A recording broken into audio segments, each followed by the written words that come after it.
ब्रह्मा का पद भी शाश्वत नहीं है, वह काल के द्वारा सीमित है। यही यहाँ पर भगवान श्री कृष्ण बताना चाहते हैं। वे आगे 18वें श्लोक में कहते हैं, अव्यक्ताद् व्यक्तयः सर्वाः प्रभवन्त्यहरागमे रात्र्यागमे प्रलीयन्ते तत्रैवाव्यक्तसंज्ञके। इस श्लोक का वाच्यार्थ है, अहरागमे ब्रह्मा के दिन के प्रारंभ में, अव्यक्तात् अव्यक्त से, सर्वाः सब, व्यक्तयः चराचर भूतगण, प्रभवन्ति उत्पन्न होते हैं, रात्र्यागमे ब्रह्मा की रात्रि आने पर, तत्र एव उस उत्पत्ति के स्थान में ही, अव्यक्त संज्ञके अव्यक्त स्वरूप कारण में, प्रलीयन्ते लीन हो जाते हैं। इस श्लोक का भावार्थ है, ब्रह्मा का दिन आने पर अव्यक्त से समस्त चराचर प्राणी उत्पन्न होते हैं तथा ब्रह्म की रात्रि आने पर वे उसी अव्यक्त में लीन हो जाते हैं। इसको समझना बहुत सरल है, जटिलता कुछ नहीं है, केवल गणित की जटिलता दिखाई देती है। मानो ब्रह्मा जितने भी वर्ष जीवित रहें, पर एक न एक दिन वे नाश को प्राप्त होते हैं। जब ब्रह्मा का दिन आता है तो यह सारा का सारा विश्व प्रपंच अव्यक्त से व्यक्त होता है। ब्रह्मा जब रात में सो जाते हैं तो मानो प्रलय हो गया। दिन में जब ब्रह्मा जागे तो जो सब अव्यक्त में चला गया था वह सब व्यक्त हो जाता है। शिकागो के विश्व धर्म महासभा में हिंदू धर्म पर अपने भाषण में स्वामी विवेकानंद ने कहा था कि हिंदू धर्म अत्यंत वैज्ञानिक है। यह कहीं भी क्रिएशन को नहीं मानता। क्रिएशन का मतलब यह होता है कि पहला नहीं था और अब उत्पन्न हो गया, पर हिंदू धर्म ऐसा नहीं मानता। वह अभिव्यक्ति को स्वीकार करता है। कल्प का मतलब है जो प्रकट है वह अप्रकट हो गया। इसी प्रकार यह चक्र चलता रहता है। इसीलिए हिंदू धर्म क्रिएशन को स्वीकार नहीं करता। ऐसा नहीं कहता कि विश्व ब्रह्मांड शून्य से पैदा हो गया। वह अभिव्यक्ति को, प्रोजेक्शन को मानता है। यहाँ पर यही कहा गया है, अव्यक्ताद् व्यक्तयः सर्वाः प्रभवन्त्यः हरागमे। जब ब्रह्मा के दिन का आरंभ होता है तो जो सब अव्यक्त में लीन थे वे सब व्यक्त हो जाते हैं। जब ब्रह्मा की रात आती है तो मानो ब्रह्मा सो जाते हैं। तब क्या होता है, जितना सब व्यक्त दिखाई देता है वह सब सूक्ष्म होकर अव्यक्त में चले जाता है। जैसे इस शरीर को ही लें, यह शरीर कैसे अव्यक्त से व्यक्त होता है। बच्चा धीरे धीरे व्यक्त होता जाता है। पहले जब पिता के वीर्य के साथ माता में जाता है तब कितना अव्यक्त रहता है। जब भ्रूण के रूप में आता है तब भी अव्यक्त ही रहता है, पर जब पैदा होता है तो व्यक्त होता है, दिखाई देता है, परंतु मृत्यु के बाद दिखाई नहीं देगा। यही तो संसार का नियम है। फिर 19वें श्लोक में कहते हैं, भूतग्रामस्य एवायं भूत्वा भूत्वा प्रलीयते रात्र्यागमे वशः पार्थ प्रभवत्यहरागमे। इस श्लोक का वाच्यार्थ है, पार्थ, हे पार्थ, स एवः सह एव वही, अयम यह, भूतग्रामः भूत समुदाय, भूत्वा भूत्वा उत्पन्न हो होकर, अवशः प्रकृति के वश हुआ, रात्र्यागमे ब्रह्मा की रात आने पर, प्रलीयते लीन होता है, और अहरागमे ब्रह्मा के दिन आने पर फिर प्रभवती उत्पन्न होता है। इस श्लोक का भावार्थ है, हे पार्थ, वही यह प्राणियों का समुदाय उत्पन्न हो होकर प्रकृति के वश में होकर ब्रह्मा की रात्रि आने पर विलीन हो जाता है तथा ब्रह्मा का दिन आने पर पुनः उत्पन्न होता है। भूत का क्या अर्थ है? यह जो सर्वचराचर प्राणी समुदाय है वह भूत है। वे सब बारंबार पैदा होते हैं और बारंबार लीन हो जाते हैं। मानो ब्रह्मा का दिन आया तो प्रकट हो गए, ब्रह्मा की रात आई तो लीन हो गए, प्रलय में चले गए। यह भूत समुदाय बंधा हुआ है, स्वतंत्र नहीं है। ब्रह्मा का दिन आया और मैं कहूँ कि मैं नहीं जगूंगा तो ऐसा नहीं चलेगा, आना ही पड़ेगा। लाचार होकर, विवश होकर, बाध्य होकर आना ही पड़ता है। यह क्रम चलता रहता है। अब 20वें श्लोक में कहते हैं परस्तस्मात्तु भावोऽन्यो व्यक्तो व्यक्तात् सनातनः यस्य सर्वेषु भूतेषु नश्यत्सु न विनश्यति। इस श्लोक का वाच्यार्थ है तो परंतु, तस्मात् उस, अव्यक्तात् अव्यक्त से, परः परे, अन्यः अन्य, अव्यक्तः इंद्रियों के अगोचर, सनातनः सनातन, यह जो, भावः भाव है, सह वह, सर्वेषु सब, भूतेषु भूतों के, नश्यत्सु नष्ट होने पर भी, न विनश्यति नष्ट नहीं होता।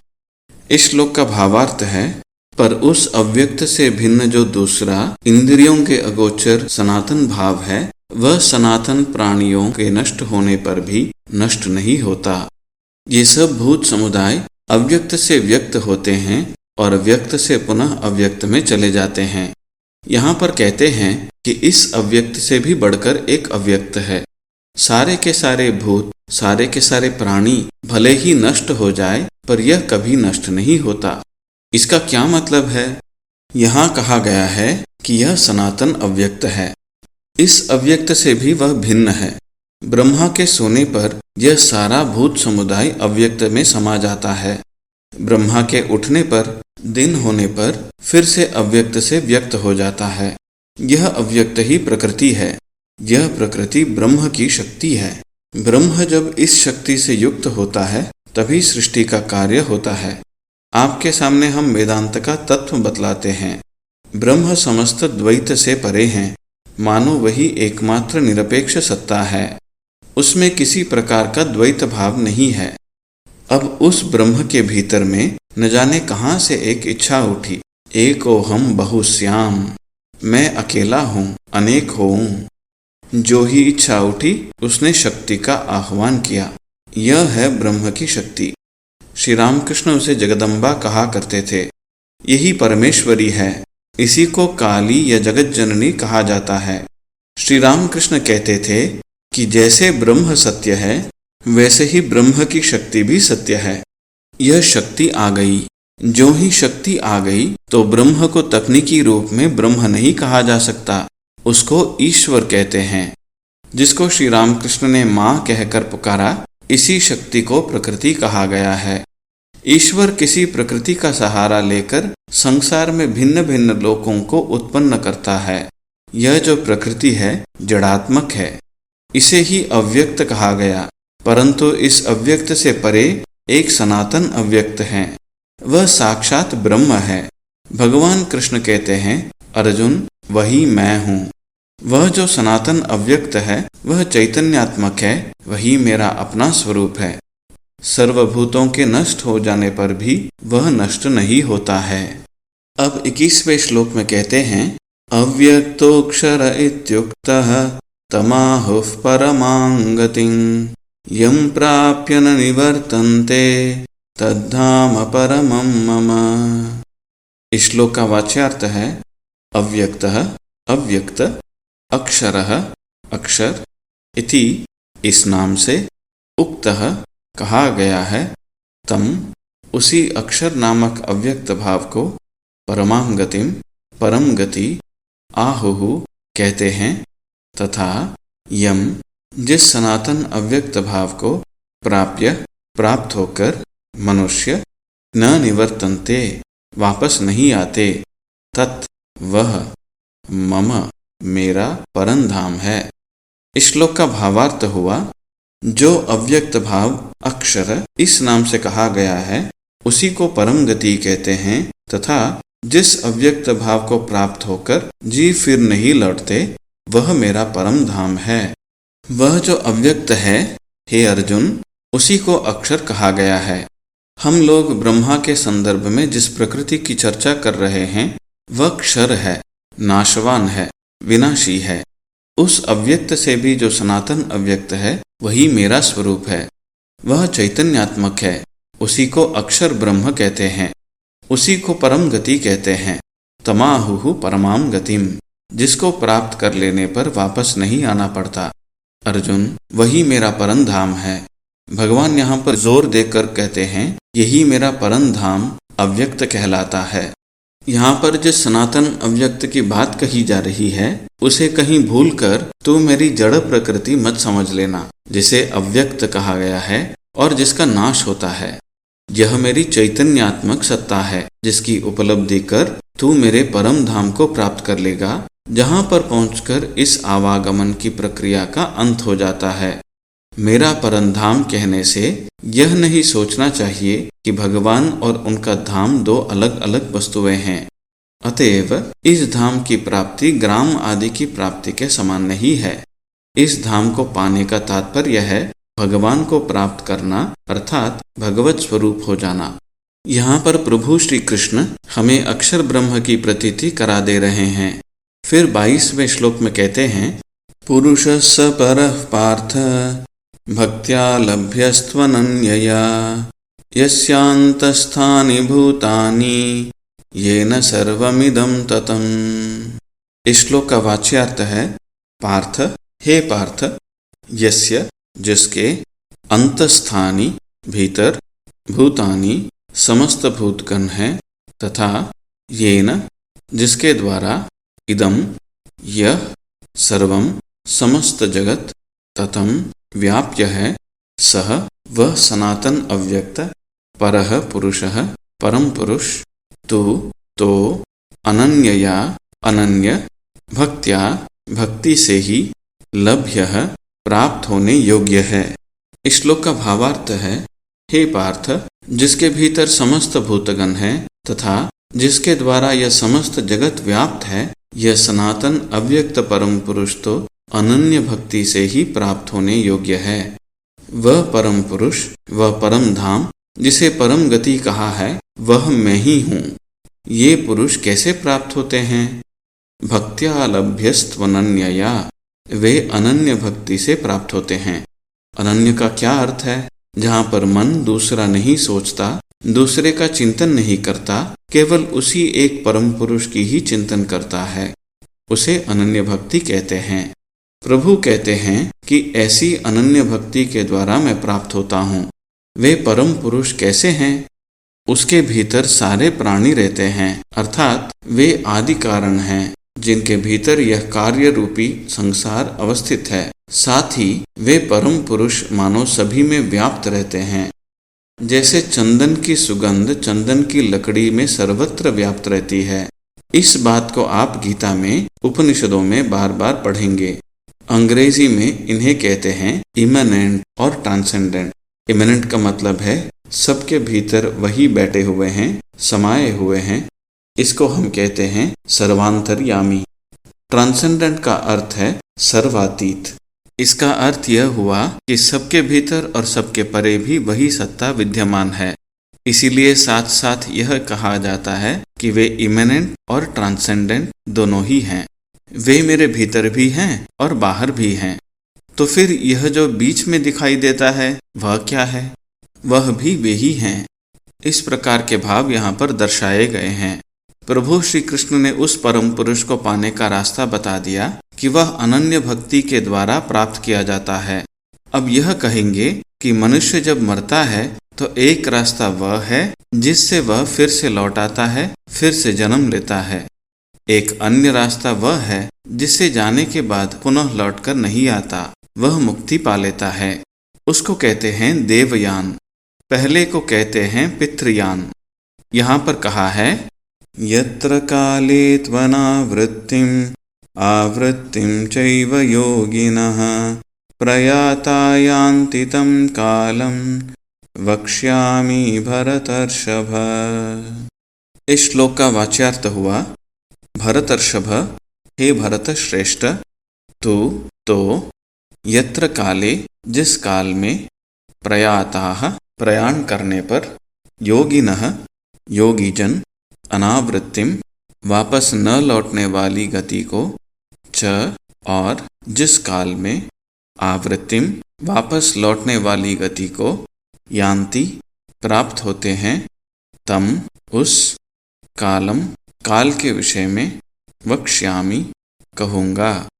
इस श्लोक का भावार्थ हुआ, हे भरत श्रेष्ठ, जिस काल में शरीर त्याग कर गए योगी जन वापस न लौटने वाली गति को तथा जिस काल में वापस लौटने वाली गति को प्राप्त होते हैं, उस काल अर्थात दोनों गतियों के बारे में मैं कहूँगा।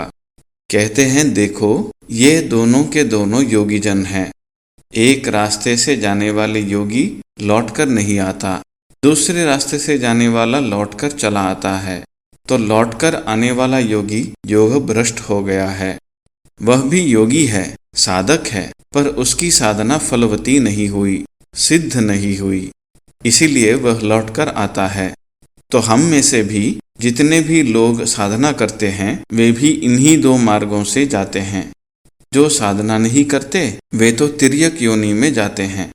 यहाँ प्रसंग केवल उनके लिए ही है जो साधना करते हैं। देवयान और पितृयान ये साधकों के लिए है। ऐसा मत समझिएगा कि एक बहुत पापी व्यक्ति भी यदि मरा तो वह भी पितृयान से जाएगा, भले ही देवयान से नहीं। ऐसी बात नहीं है। ये देवयान और पितृयान के जो दो मार्ग बतलाए गए हैं, वे केवल पुण्यात्माओं के लिए ही हैं। जो पुण्य कर्मा हैं, जो शुभ कर्म करते हैं, इनमें से जो निष्काम कर्म करने वाले, भगवत प्रीति अर्थ साधना करने वाले व्यक्ति हैं, वे तो देवयान से जाते हैं। जो सकाम भाव से साधना करने वाले व्यक्ति हैं पर पुण्य के रास्ते से चलते हैं, उनकी इच्छा शुभ है, भले ही वे उतनी कड़ा साधना न भी कर पाते हो, परंतु फिर भी भगवान का भजन करते हैं, भले ही वे हर समय भगवान का स्मरण न कर पाते हों, पर संसार में रहकर कामकाज के बीच भी भगवान को पुकारने का समय निकाल लेते हैं। ऐसे जो लोग हैं, वे लोग पितृयान से जाएंगे। एक देव मार्ग और अन्य एक पितृ मार्ग। तो ये दोनों के दोनों पुण्य कर्माओं के लिए है। गर्हित कर्म करने वाला व्यक्ति भी इसी रास्ते से जाएगा, ऐसी बात नहीं है। उसके लिए भिन्न रास्ता है। नरक का क्या अर्थ है? वह ऐसा लोक है जहाँ पर अत्यंत अस्थिर मानसिक स्पंदन है। वह गर्हित कर्म करने वाला उन लोगों को जाएगा और अत्यंत मानसिक कष्ट पाएगा, या फिर निम्न योनि अथवा पशु पक्षी आदि तिर्यक योनि को जाएगा। परंतु जो शुभ कर्मा है, वे तो उक्त उन दोनों मार्गों से ही जाएंगे। एक रास्ता जिससे जाकर लौटकर नहीं आता तथा दूसरा रास्ता जिससे लौटकर कोई भी आता है। इस श्लोक में योगिन शब्द महत्व का है। योगियों में कर्म योगी, भक्ति योगी, ज्ञान योगी और ध्यान योगी हो सकते हैं। तो योगी लोग क्या करते हैं? वे मरने के बाद या तो आवृत्ति का रास्ता पकड़ते हैं अथवा अनावृत्ति का। इसलिए भगवान कृष्ण अर्जुन से कहते हैं, हे भरतर्षभ, तेरे समक्ष मैं समझाकर बताऊंगा कि जो व्यक्ति जाता है वह कैसी अवस्था में तो लौटकर नहीं आता है और कैसी अवस्था में वह लौटकर आता है। अग्निर्ज्योतिरहं शुक्लः षण्मासा उत्तरायणं तत्र प्रयाता गच्छन्ति ब्रह्म ब्रह्मविदो जनाः। इस श्लोक का वाच्यार्थ हुआ, जिस मार्ग में अग्नि ज्योति ही, ज्योतिर्मय अग्नि के अभिमानी देवता हैं, अहह दिन के अभिमानी देवता हैं, शुक्लः शुक्ल पक्ष के अभिमानी देवता हैं, षण्मासा उत्तरायणम 6 महीने उत्तरायण रूप उत्तराभिमानी देवता हैं, तत्र उस मार्ग में प्रयाताः गमन करने वाले, ब्रह्मविदः जनाः ब्रह्मज्ञ पुरुष, ब्रह्म को गच्छन्ति प्राप्त होते हैं। इस श्लोक का भावार्थ हुआ, जिस मार्ग में ज्योतिर्मय अग्नि के दिन के शुक्ल पक्ष के 6 महीने उत्तरायण के अभिमानी देवता हैं, उस मार्ग से शरीर छोड़कर गए हुए ब्रह्मवेत्ता लोग ब्रह्म को प्राप्त होते हैं। धूमो रात्रिस्तथा कृष्णः षण्मासा दक्षिणायनम तत्र चांद्रमसं ज्योतिः योगी प्राप्य निवर्तते। इस श्लोक का वाच्यार्थ हुआ, धूमः धूम्राभिमानी देवता, रात्रिः रात्रि अभिमानी देवता, कृष्णः कृष्ण पक्षाभिमानी देवता, तथा वैसे ही षण्मासा दक्षिणायनम दक्षिणायन के 6 महीनों का अभिमानी देवता, तत्र उस मार्ग से मरकर गमन करने वाला, योगी, कर्मयोगी, चांद्रमसम, चंद्र संबंधी, ज्योति स्वर्गलोक को प्राप्त होकर निवर्तते वापस आ जाता है। इस श्लोक का भावार्थ हुआ, जिस मार्ग में धूम, रात्रि, कृष्ण पक्ष तथा दक्षिणायन के 6 महीने के अभिमानी देवता, उस मार्ग में शरीर त्याग कर गया योगी चंद्रमंडल रूपी स्वर्ग को प्राप्त होकर अपने शुभ कर्म के फल को भोगने के पश्चात वापस लौट आता है। 24वें श्लोक में श्री भगवान बता रहे हैं कि किस काल में मृत्यु होने से योगी को संसार में नहीं लौटना पड़ता। कहते हैं, अग्नि, ज्योति, दिन, शुक्ल पक्ष और जिन 6 महीनों में सूर्य उत्तर की ओर रहता है वह उत्तरायण का समय, इन समयों में मृत्यु होने से ब्रह्मवेत्ता पुरुष ब्रह्म को प्राप्त कर लेते हैं, अर्थात उन्हें इस संसार में फिर आना नहीं पड़ता। उसी प्रकार 24वें श्लोक में कहते हैं कि धूम, रात्रि, कृष्ण पक्ष और जिन महीनों में सूर्य दक्षिण की ओर रहता है वह दक्षिणायन का समय, इनमें मृत्यु को प्राप्त व्यक्ति चंद्रमंडल रूपी स्वर्ग में भोगकर संसार को लौट आता है। इसमें यह नहीं सोचना चाहिए कि कोई पाप कर्म में लिप्त व्यक्ति यदि दिन, शुक्ल पक्ष अथवा उत्तरायण में मरे तो उसकी संसार के आवागमन से मुक्ति हो जाएगी, अथवा जिसने जीवन भर तपस्या की, निष्काम कर्म में रत रहा, वह अगर रात में कृष्ण पक्ष अथवा दक्षिणायन में मर जाए तो उसे पुनः संसार में आना होगा। वास्तव में अग्नि, दिन, शुक्ल पक्ष, उत्तरायण अथवा रात, कृष्ण पक्ष, दक्षिणायन आदि को सामान्य भौतिक अर्थों में नहीं लेना चाहिए। वास्तव में कालवाचक शब्द उनके अभिमानी देवताओं का निर्देश करते हैं। श्रुतियों में सब जड़ पदार्थों के अधिष्ठाता एक एक अभिमानी देवता माने गए हैं। इसीलिए दिन, रात, शुक्ल पक्ष, उत्तरायण, दक्षिणायन ये सब जीवों को उन मार्गों में ले जाने वाले देवताओं के ही वाचक हैं। अग्नि, ज्योति, दिन, शुक्ल पक्ष, उत्तरायण आदि देवताओं की क्रमशः उच्चतर श्रेणियां हैं, जो ब्रह्मवेता पुरुष को क्रमशः उच्चतर दिशा में ले जाकर ब्रह्मलोक में पहुंचा देती है, जहां वह दीर्घ काल तक निवास करते हैं, तथा जब ब्रह्मा मुक्त होते हैं तो वह भी उनके साथ मुक्त हो जाता है। इसे ही क्रम मुक्ति की अवस्था कहते हैं। इसीलिए यहाँ पर ब्रह्मवेता का तात्पर्य पूर्ण ज्ञानी से नहीं है। पूर्ण ज्ञानी के बारे में उपनिषद कहते हैं, न तस्य प्राणा उत्क्रामन्ति त्रैव संवलीयन्ते, अर्थात उस ब्रह्मवेता पुरुष के प्राण निकलकर अन्यत्र नहीं जाते, वरन यही सर्वव्यापी हो जाते हैं और वह ब्रह्म के साथ एक रूप हो जाता है। यहाँ पर ब्रह्मवेत्ता का तात्पर्य अपरिपक्व ज्ञानी है, जो ब्रह्मलोक में निवास करते हुए ब्रह्मा का मुक्ति के साथ मुक्त हो जाता है। इसी प्रकार जिस मार्ग में धूम, रात्रि, कृष्ण पक्ष तथा दक्षिणायन अभिमानी देवता हैं, वे सकाम कर्मयोगी को क्रमशः चंद्रमंडल रूपी मार्ग में ले जाते हैं, जहाँ वह अपने पुण्य कर्मों का भोग करके पुनः संसार में लौट आता है। इन 2 मार्गों को ही छांदोग्य आदि उपनिषदों में देवयान और पितृयान कहा गया है। गीता में जहाँ देवयान मार्ग में अग्नि, दिन, शुक्ल पक्ष तथा उत्तरायण की बात कही गई है, छांदोग्य उपनिषद में उत्तरायण के बाद संवत्सर, आदित्य, चंद्रमा तथा विद्युत आदि के अभिमानी देवताओं का वर्णन आता है, जहाँ कहा गया है कि जो जीव विद्युत तक पहुँच जाते हैं उनको एक अमानव शरीर आकर ब्रह्म में प्रवेश कर देता है, वे फिर संसार में नहीं लौटते। भगवत्पाद शंकराचार्य ने अपने ब्रह्मसूत्र भाष्य 4.3.3 में विभिन्न उपनिषदों के आधार पर विद्युत से आगे वरुण, इंद्र और प्रजापति के नाम और गिनाए हैं। अन्यान्य पुराणों में भी वर्णन मिलता है कि इस प्रकार ब्रह्मलोक को प्राप्त हुए जीव वहीं निवास करते हैं और अंत में ब्रह्मा के साथ वे भी मुक्त हो जाते हैं। पितृयान मार्ग से योगी क्रमशः धूम, रात्रि, कृष्ण पक्ष तथा दक्षिणायन के अभिमानी देवताओं के द्वारा चंद्रमंडल को पहुंचाए जाते हैं, जहां वे अपने पुण्य कर्मों का फल भोग कर फिर संसार में लौट आते हैं। छांदोग्य उपनिषद में पितृयान मार्ग में वही क्रम है जो गीता में बताया गया है। मन में यह प्रश्न उठना स्वाभाविक है कि जब दिन रात शुक्ल पक्ष उत्तरायण दक्षिणायन काल के नहीं वरन अभिमानी देवताओं के प्रतीक हैं और व्यक्तियों की गति अपने कर्मों के फलस्वरूप होती है, चाहे व्यक्ति किसी काल में क्यों न मरे, तो फिर महाभारत में भीष्म शरीर त्याग के लिए उत्तरायण की प्रतीक्षा क्यों करते हैं? वे तो ज्ञानी और विवेकी थे।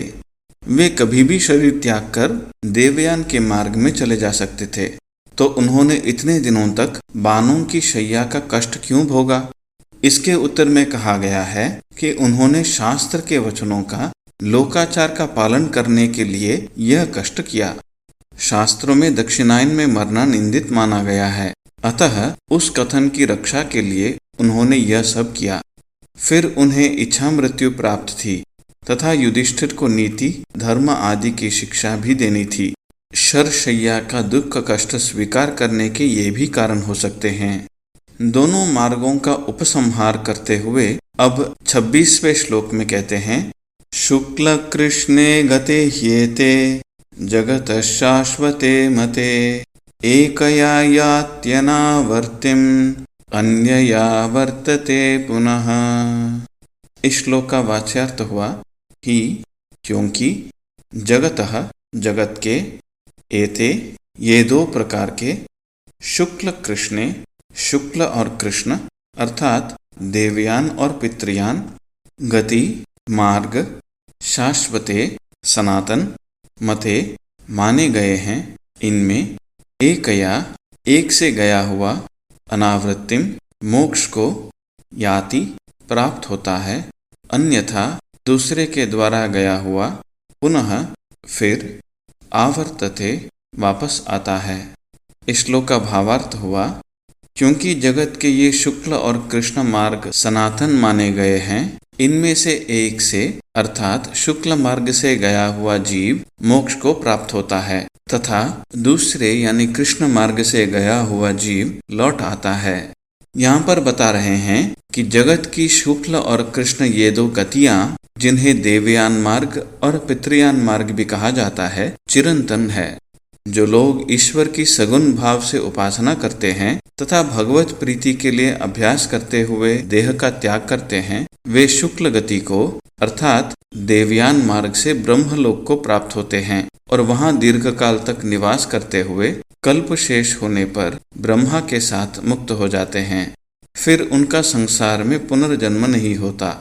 जो लोग सकाम भाव से शास्त्रों के अनुरूप कर्म करते हैं, कर्मकांड का अनुशीलन करते हैं, वे मृत्यु के पश्चात कृष्ण गति यानी पितृयान मार्ग से स्वर्ग आदि लोगों की प्राप्त करते हैं और वहां अपने पुण्य कर्मों का फल भोग करके पुनः संसार में लौटते हैं और इस प्रकार जन्म मृत्यु के चक्कर और वहां अपने पुण्य कर्मों का फल भोग करके पुनः संसार में लौटते हैं और इस प्रकार जन्म मृत्यु के चक्र में पड़ते हैं।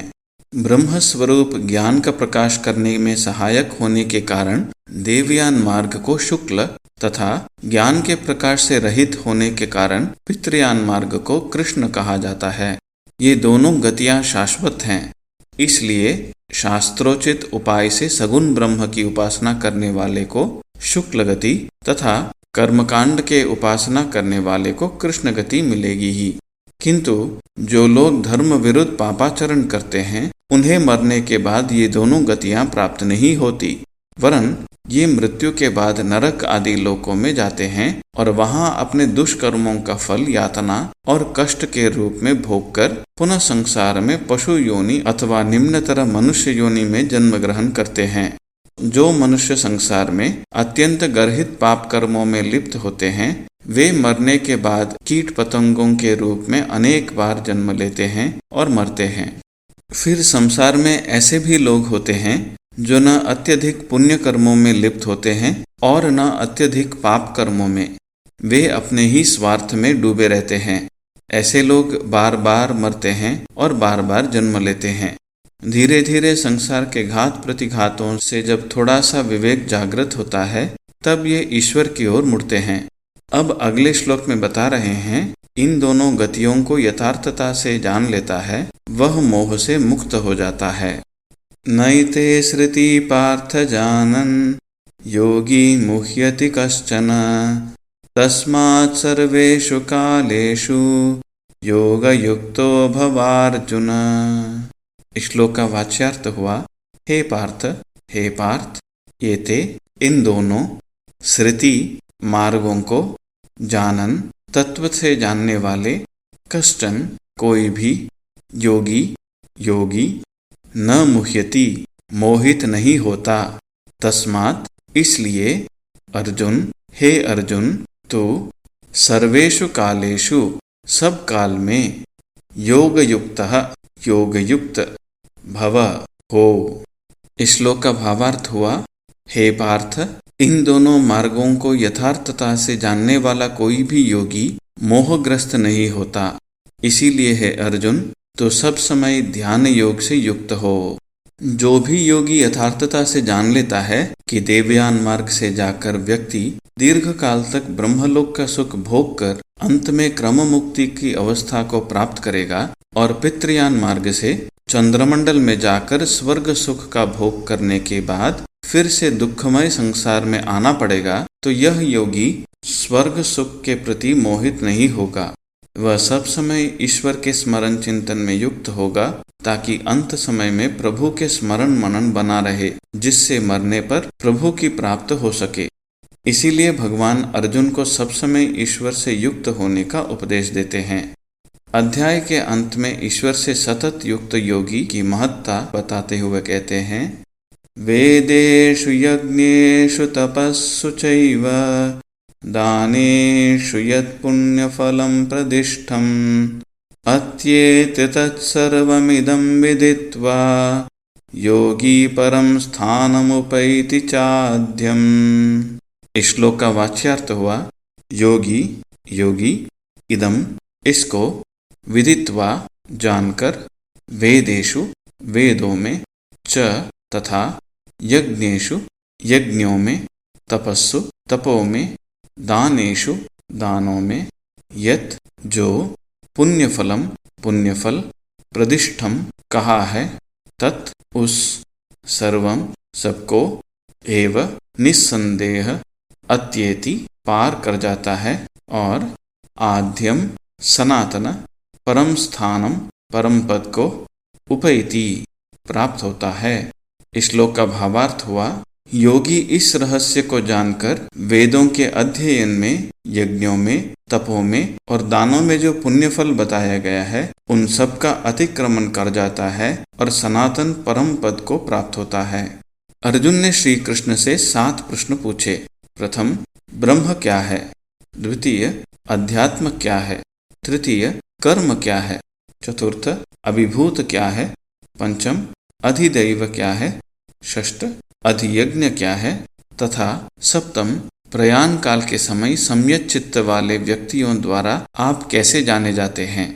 श्री भगवान अर्जुन के इन प्रश्नों के उत्तर इस 8वें अध्याय में देते हुए कहते हैं कि एकमात्र भगवान के अतिरिक्त जो कुछ है वह सभी अनित्य है।